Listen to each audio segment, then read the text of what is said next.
Hello, friends. A rhyme and reason behind my madness. I'll dig into this a little bit here as we kind of go through.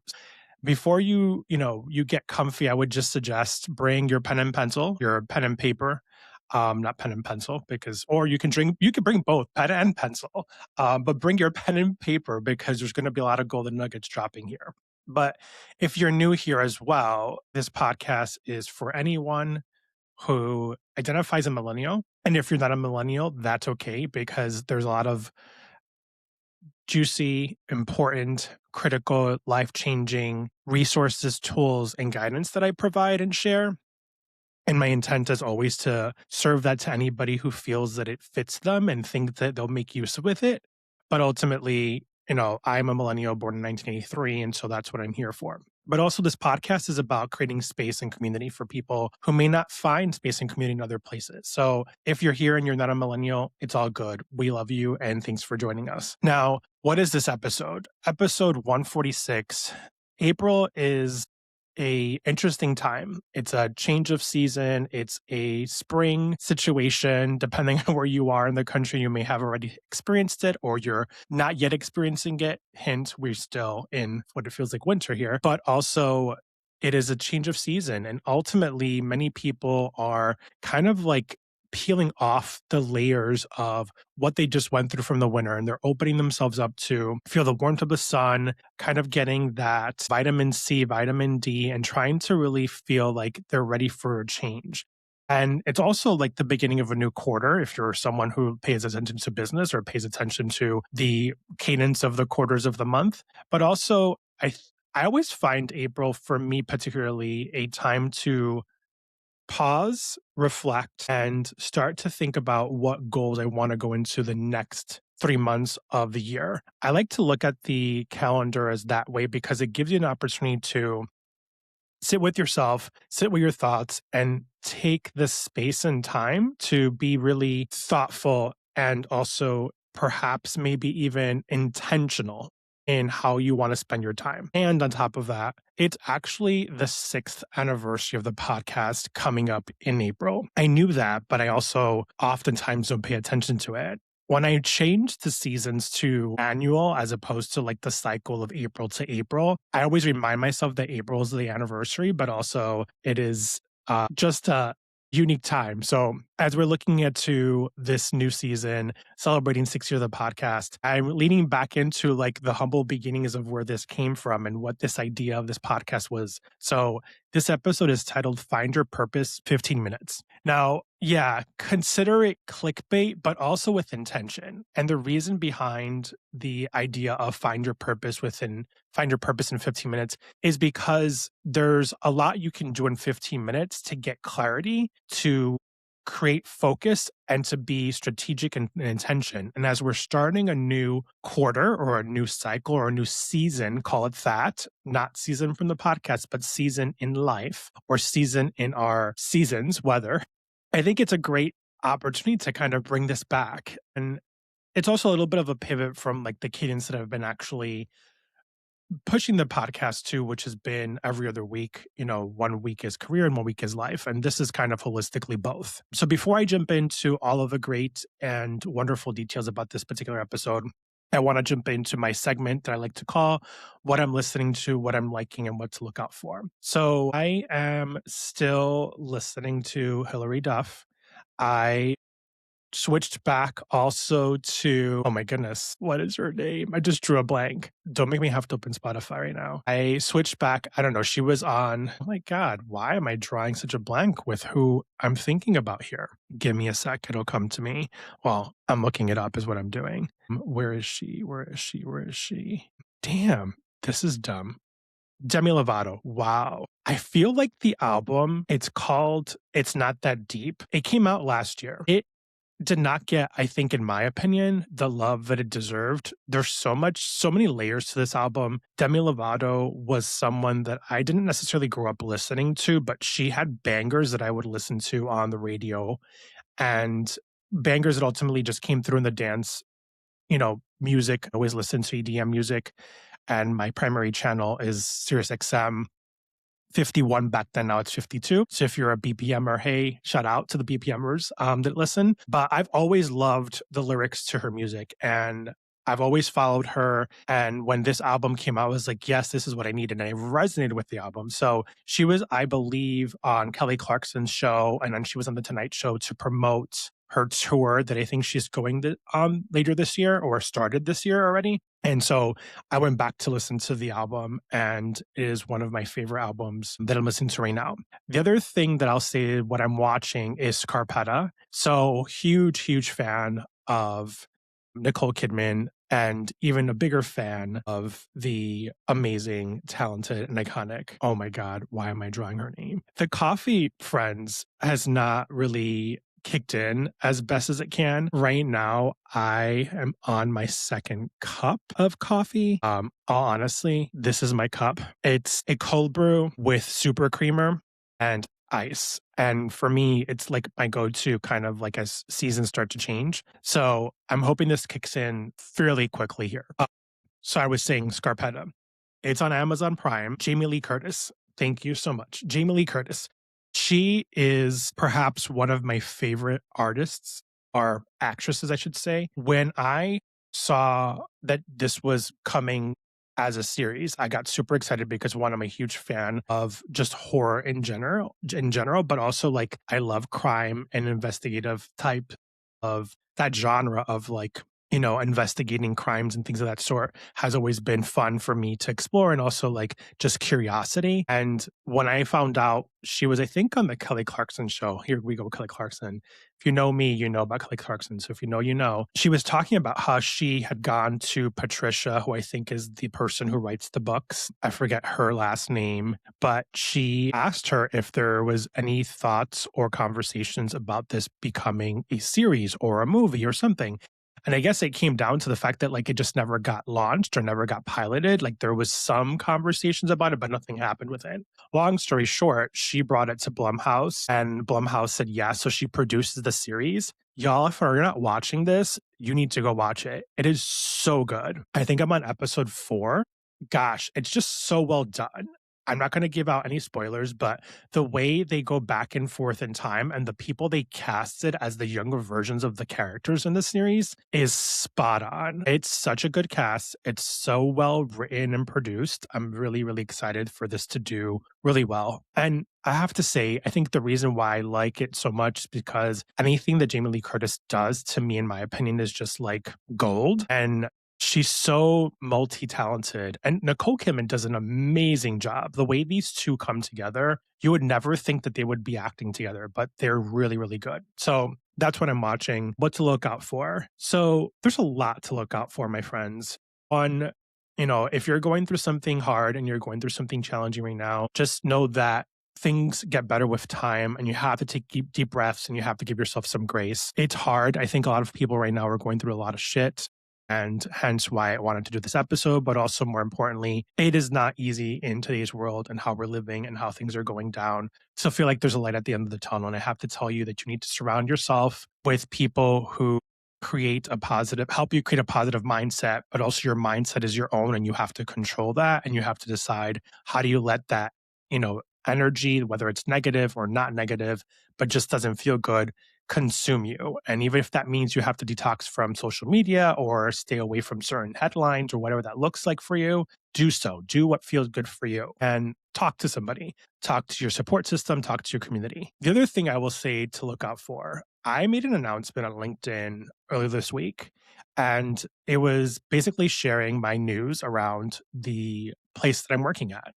I am not going to say it because this is my podcast. So if you want to know more about where I'm working, you can go watch my LinkedIn post that I posted on Monday. But I have to say, the reason I'm mentioning it is because I know oftentimes people are challenged by the job search and the job search environment, and how to kind of overcome what comes with being in that process. And I always tell people, sometimes it's easier to look for a job when you have one than it is when you don't, or it's just as challenging because it can be just as exhausting if you do have a job versus you don't have a job. But I will say that this current economy and job market right now is a minimum of 6 months for you to see a potential return on your investment in time for applying to jobs. And it doesn't mean that that's the case.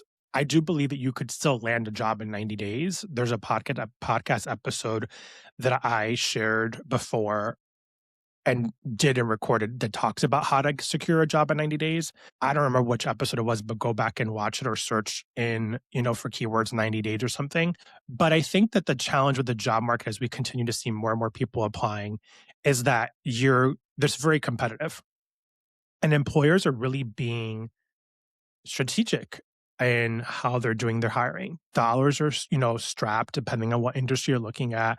And if you're not in an industry where money is an issue, it's even more competitive because now you have people pivoting out of jobs that they don't have, people who are either burnt out and sick of their jobs pivoting to a new job, and then people who are just like, I want a new job, but I don't really want to leave my job, but I want to apply to something new and see if I can get it. Like there's so many cases or nuances as to like where that comes from. So what I'll say is that for me, the job search process was a lot longer than my last job search. And my last job search, not this current job search, but my previous one was met with challenges that I ultimately decided to pursue in those cases. I had just decided that like when I was job searching back in 2024 and considering looking for a job, that I gave myself space and time to do work, do the creative things that I like to do, and invest in my business before job searching. So it took me a little bit longer in that use case. But this time around, I actually went from like leaving my company to starting my new company. And well, not starting my new company, leaving my company and then starting a new job search. And I had already been looking for a job prior to leaving my last company because I wasn't like being strategic in looking when I was still working there. I was being very intentional and just browsing, right? I was kind of like window shopping. But when I left, I got more intentional and I got more strategic. And so I'll have another episode that I'll talk more about this, but I wanted to talk a little bit about the job search piece and bring it up here because I think it's important to talk about. There are so many millennials in today's world who are feeling not just burnt out, but feeling uncertain about where they're sitting in their position from work perspective and trying to decide if like they're being fulfilled by their employer, being fulfilled by their job and what they're doing. And so this particular episode, kind of transitioning here and kind of making that move is really, really, I think, important to discuss. So let's just jump into it here. Find your purpose in 15 minutes. All right. So I have so many notes. Because I outline the episode and I kind of create a framework to keep myself on task. And I have certain things that I sometimes read off of and certain things that I riff off of. But I'm pulling together so many pieces of other episodes together into this to give you kind of like a micro-sized version. So, okay, here we go. So you did everything you're supposed to do. You climbed the ladder, chased the titles, and got the salary bumps. But from the outside, you've checked all the boxes, but there's still quite a nagging feeling inside you, isn't there? A sense of emptiness. You feel stuck, like you're a well-paid actor in someone else's life. Anybody have this sentiment? Anybody feel like, you did all the things you were told to do and you feel like you did them, but like something is still missing? Things are just still not where you think you should be or want to be. That feeling isn't a sign of being broken. It is your body sending you a signal, kind of like those things they put on lighthouses that blink and it's flashing so that the planes don't hit it when they're going over, kind of like that kind of thing. But it's it's a slow pulse signal, right? What I call this is the personal meaning penalty. It's the silent tax you pay when your day-to-day life just doesn't line up with who you are inside. And you're living a life that looks great on paper, but feels hollow. You're drifting, overwhelmed, and it feels like you're living a life that isn't even yours. But what I told you that is that you could find your authentic purpose in the next 15 minutes. And when I said that, I meant it. So not through some decade-long spiritual quest, but right here, right now, with a surprisingly simple reflection exercise. What if you could finally get the clarity you've been searching for, a compass to guide you towards a career that doesn't just pay the bills, but actually feels fulfilled and fulfills you. Stay with me, friends, because that's exactly what we're about to jump into. So, this first portion of this exercise that we're going on together is called The Great Deception: Why Chasing Goals Leaves You Empty. And the reason behind this, like I said before, is that I kind of took a bunch of other episodes that I have done and I wanted to consolidate thoughts, call to actions and processes to streamline something that I think can work for everybody. And in particular, in the instance of going through a season of change, like I think it's so poignant. Like it's the first of the month. It's a new quarter in the year. We're kind of a week and a half, 2 weeks into spring. And I think so many people are like in this headspace of like, how do I find a purpose? But people don't see the word purpose. People say a bunch of different things. They say the negative connotation to it. I feel like people get stuck on saying, I feel stuck. I don't feel great about where I am. They say all these other adjectives, but the word purpose doesn't come into the vocabulary. And what we're going to do here is really create a roadmap that's going to help you dig deeper into asking yourself questions and getting into the meat and the potatoes of it all to really uncover where you can get the clarity to find your purpose. So let's jump into this first section. Again, The Great Deception: Why Chasing Goals Leaves You Empty. So from a young age, we're handed a map. This map tells us the treasure: happiness, fulfillment, success. It's found at the destination of prestigious titles or a six-figure salary, right? In some cases, that's kind of like how we're taught.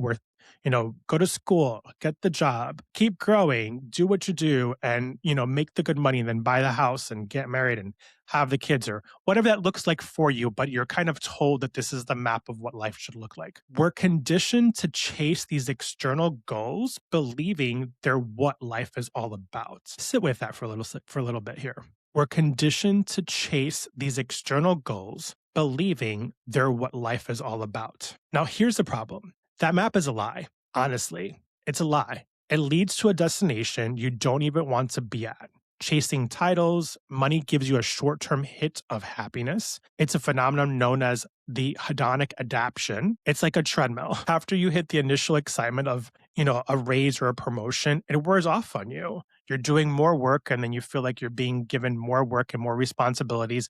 But like, do you feel like you're having the same value in return? And yeah, you're making a little bit more money, but is it really giving you that fulfillment? Right? And do you ever find yourself returning to that same level of happiness that you previously had? And so then, like, if you're miserable, then how do you find that track to get back to where you were? I always say it's just like a little fancier title, a little bit more cash. It's a constant draining of a chase, right? You're going back in for a little bit more of this to get a little bit more of that, but is it really getting you to where you want to be and where you want to go? It ultimately creates a vicious cycle. You start looking for external validations, what jobs are hiring, what salaries are trending. And it leads to some cases paralysis because those generic goals didn't connect with who you are. A lot of it comes from the fact that like we spend so much time focused in becoming the thing that we're supposed to do, we forget how to become the person we want to be. And you're truly put into a situation where it's trying to fix a deep, internal problem with a shallow external solution. And you're looking for purpose outside of yourself when it can only be even found within you. So I think what's really important is that as we go through life, there's always a cost. And the cost is the misalignment of how we've been told how to live and the things to do in this roadmap that was given to us, but never the one that ultimately leads us to a true intentional purpose. So how do we get back on track? How do we kind of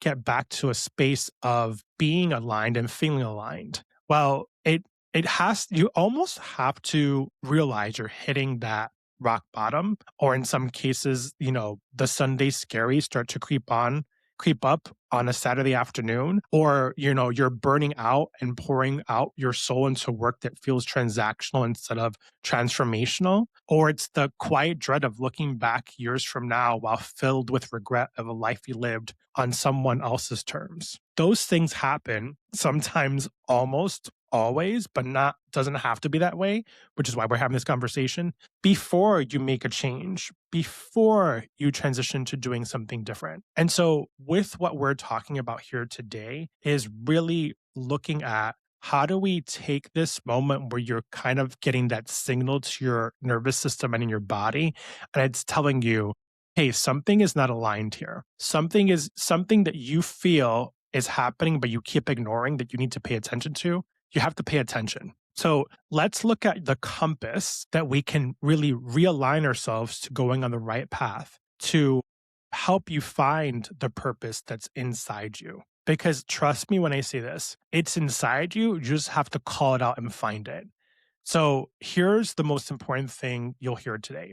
You don't need to find your purpose. You need to uncover it. Your purpose isn't some hidden treasure in a faraway land. It's a compass that you've carried inside you all along. You just haven't been taught how to read it. And that's what's really going to change here. This isn't just a feel good idea. The psychiatric and Holocaust survivor Viktor Frankl built his entire life's work on this concept, which he called the logo theory. Based on his experiences, Frankl argues that the primary motivational force for humans isn't the pursuit of pleasure or power, but the will to find meaning. The most powerful tool for uncovering the meaning is self-reflection, period. It's how you build the self-awareness you need to live a life of intention. It's about taking a deliberate pause from the noise of the outside world to listen to the wisdom of your own life. When you do this, you start noticing patterns, connecting dots, and finally distinguishing between the goals society handed you and the desire that comes from your authentic self. A way of thinking of this is like an artist seeing a sculpture inside a block of marble. The masterpiece is already there. The work simply to chip away the excess stone that's hiding it. Your authentic self is waiting to be set free. And it's your job to bring that person to life. There's so many things that I think we can take away from philosophers and people who studied psychology and people who study holistic well-being and people who are mindset coaches and people who are life coaches and me included spend a lot of time studying these things so that I can help other people find them. When I realized that I have always been, my goal is always to help people. And I knew that. To say I want to do something that helps people isn't always easy to find what that connects to filling your, how you feel fulfilled. And I have had many jobs where I've felt fulfilled in helping others. My higher education career was very much so that. But I also knew and felt that I needed to have a career pivot because it led me in a path that I didn't know that I could do more and have a stronger impact. Hence the pivot to being a coach and having a coaching practice, but also the actual job that I hold full time is in a space where I'm having much more higher impact in helping people. So I still keep that part of the work that I do because I feel that it is fulfilling for me. Is it where I'm meant to be doing all the time? Absolutely not. And that's where balance comes into play. So, in keeping in theme with how do we uncover this purpose and how do we dig deeper into our authentic selves, the exercise that we're about to do is called a purpose audit.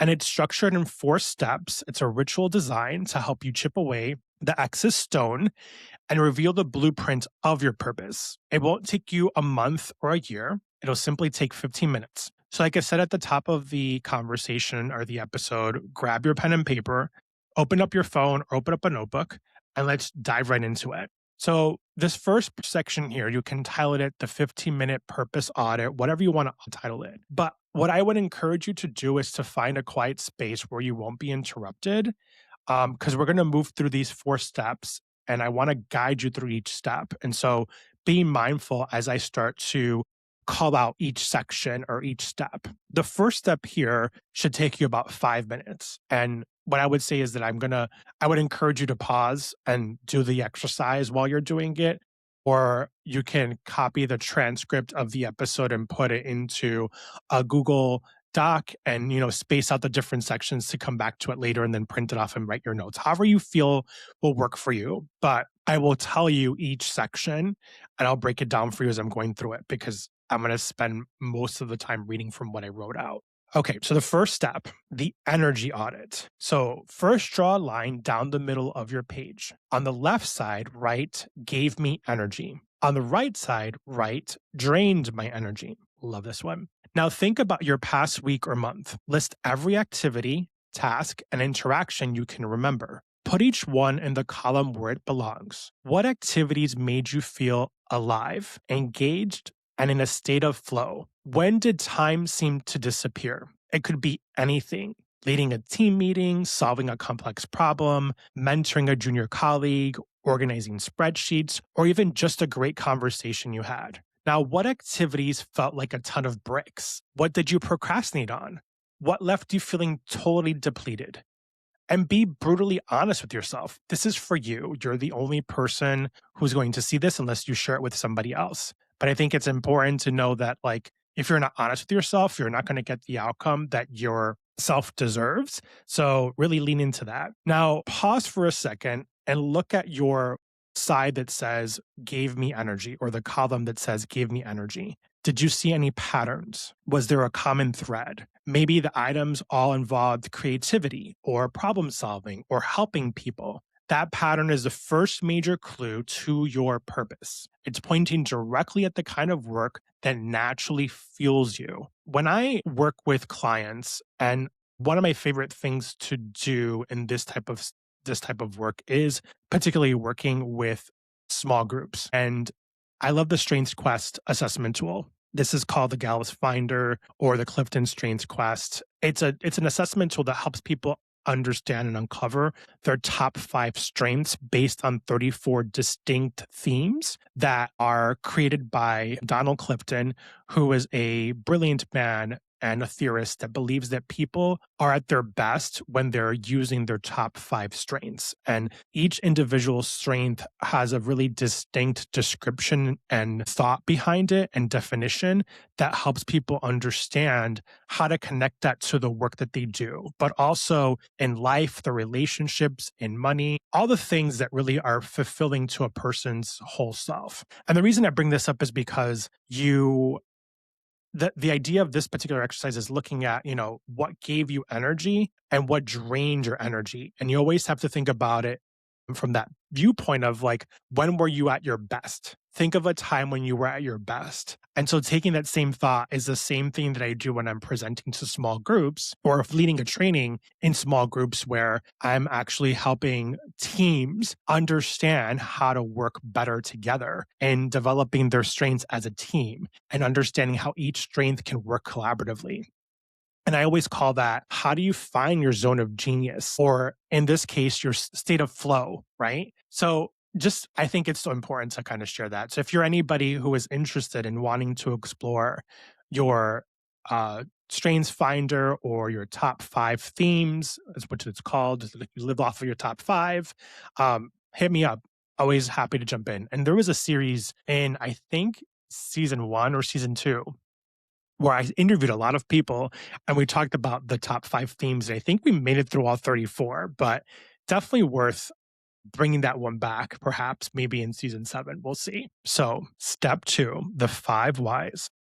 So we're going to use the example of one thing that is a big frustration or a strong desire in your life right now. In this example, the example is, I want to quit my job. This is what I hear a lot from people.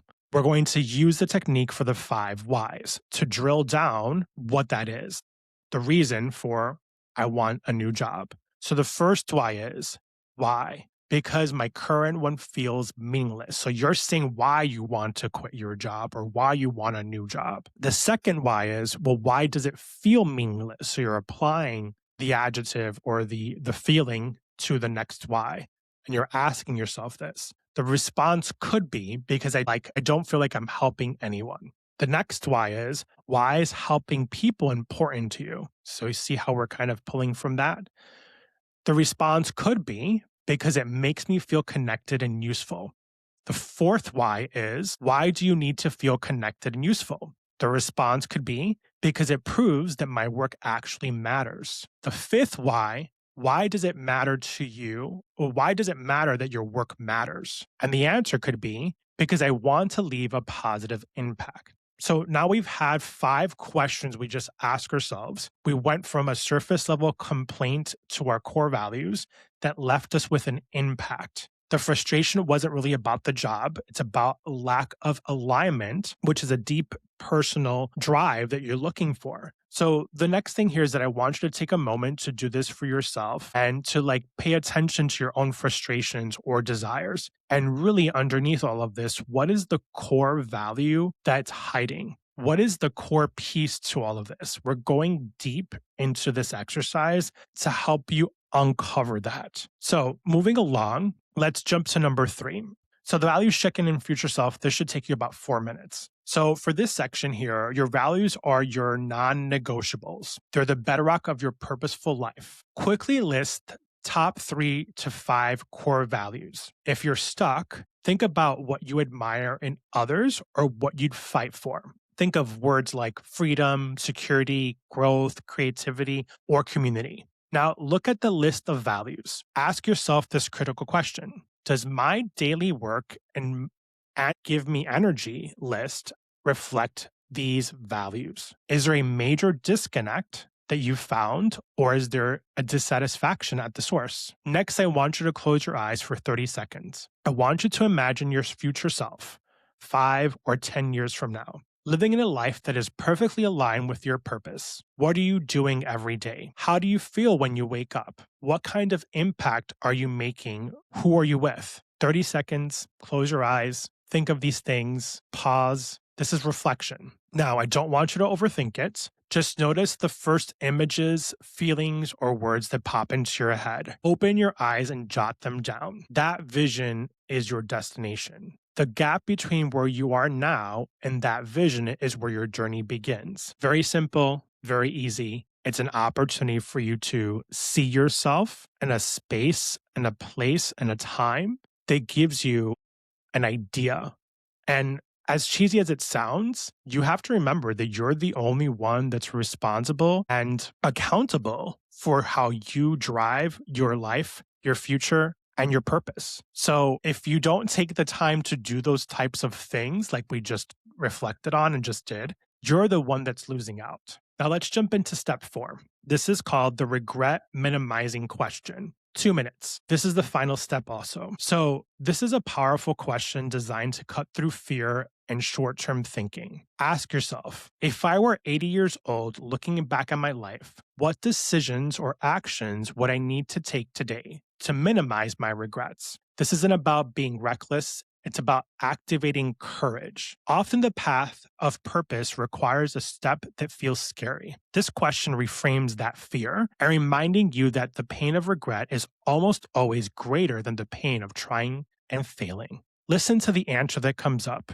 It's your gut talking, free from the grip of fear. Very simple. It may scare you to think about the answer that you come up with, but I think you're reflecting on it because you're not there yet and you have an opportunity to make change now to not go to that time. Maybe when you do make it to 80 and you get to that point in your life, you can think that I made that change that changed the course of your life for the good. So this is the next section here to kind of wrap us up and kind of give you a call to action from all of this. So this is called From Audit to Action and What to Do Next. So take a look at what you wrote down. And in less than 15 minutes, you've created a blueprint. You've identified your energy sources, you uncovered your core motivations, clarified your values, and connected with the vision for your future. This is your purpose. It's not as vague, abstract concept, but as a concrete set of direction. But clarity is useless without action. This audit isn't a one-time fix, it is a practice. I encourage you to make this a brief weekly or monthly ritual. Keep listening to what your life is trying to tell you.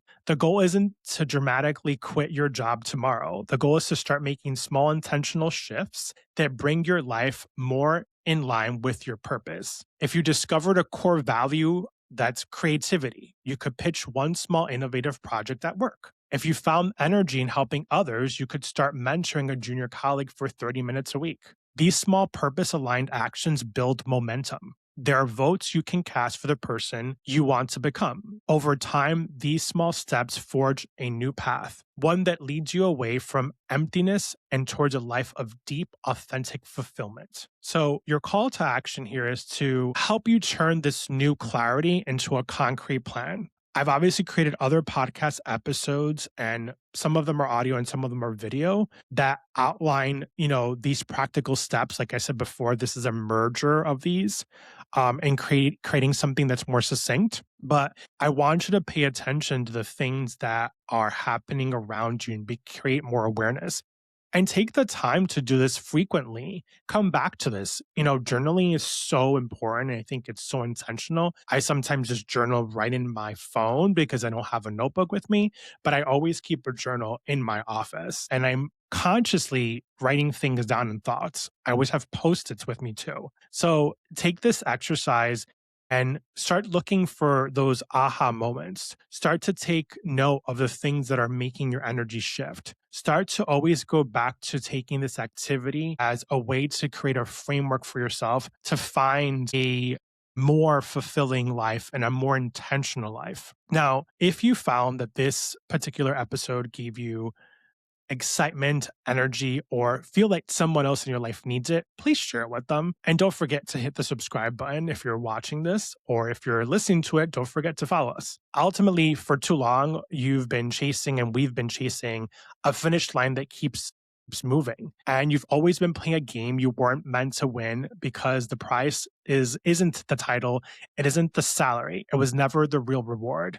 The real prize is the feeling of living a life that is authentic with expression and authentic to you. And we've just created a compass to help you get that journey going. So take the first step and start living with intention. I hope that this episode brought you intention in life, and I'm looking forward to jumping into the next one with you. Don't forget to follow, like, and subscribe. And until the next episode, friends, enjoy the rest of your week. Bye.